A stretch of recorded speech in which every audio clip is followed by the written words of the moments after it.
이어서 간추린 소식입니다.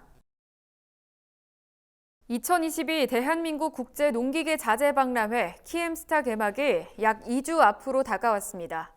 농림축산식품부가 주최하고 한국농기계공업협동조합, 대구시, 농민신문사가 공동 주관하는 이번 박람회는 11월 2일부터 5일까지 4일간 대구 엑스코에서 열립니다.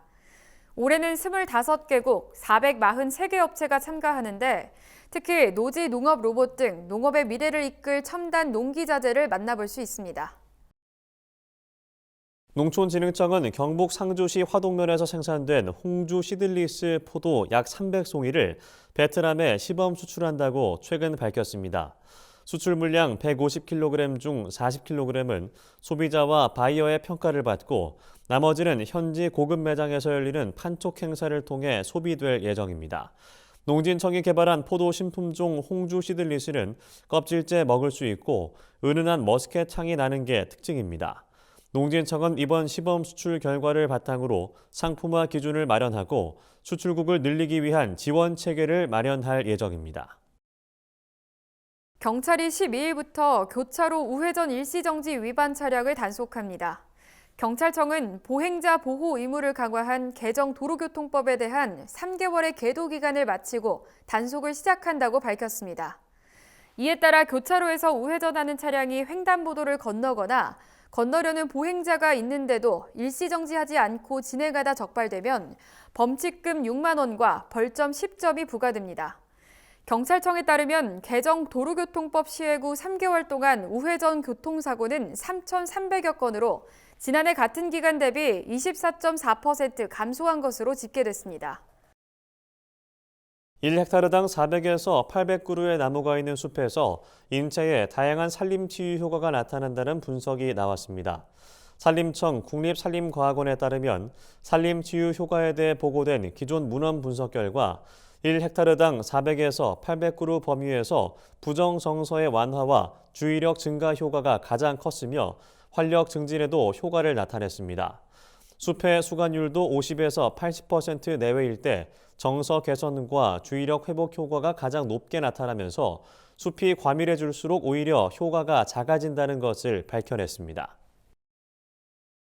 한국농업기술진흥원은 2022년산 공공비축 매입벼 품종 위탁 검정 사업에 공동수급 검정기관을 모집한다고 최근 밝혔습니다. 모집 대상은 국립농산물품질관리원으로부터 농산물 검정기관 지정을 받고 매년 1,000건 이상의 벼 품종 검정을 처리할 수 있는 기관입니다.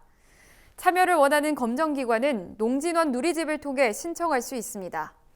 올해는 공공비축 매입벼 45만 톤을 대상으로 매입 농가의 5%를 표본 추출해 6,600여 건의 품종 검정을 진행할 예정입니다.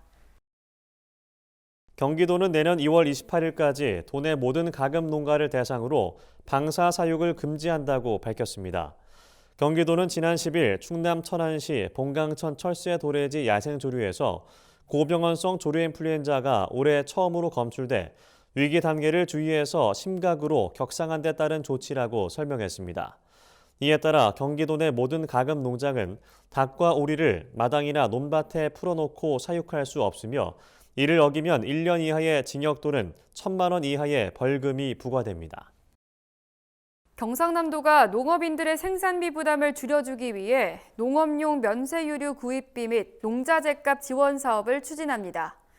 경남도는 올해 3월부터 12월까지 10개월간 사용한 휘발유, 경유, 등유 3종의 사용량 50%에 대해 유종과 관계없이 리터당 185원을 지원할 계획입니다.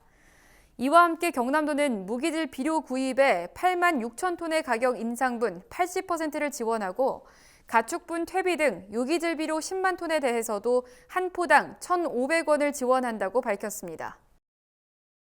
전라남도가 국고 지원 기준을 충족하지 못해 국비 지원을 받지 못하는 시군의 농업재해에 대해서도 도비를 지원하기로 했습니다.